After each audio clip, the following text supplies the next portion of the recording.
গৌতম বুদ্ধ বলেছিলেন, মরিতে সবাইকে হবে, কিন্তু কেউ মরিতে চায় না।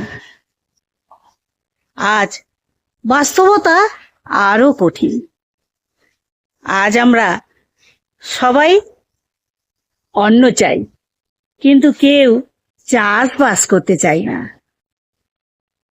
জল সবারই চাই, কিন্তু কেউ জল বাঁচাতে চায় না। ছায়া সবারই চাই, কিন্তু কেউ গাছ লাগাতে চায় না, গাছকে বাঁচিয়ে রাখতে চায় না। দুধ সবারই চাই, কিন্তু কেউ গরু পুষতে চায় না।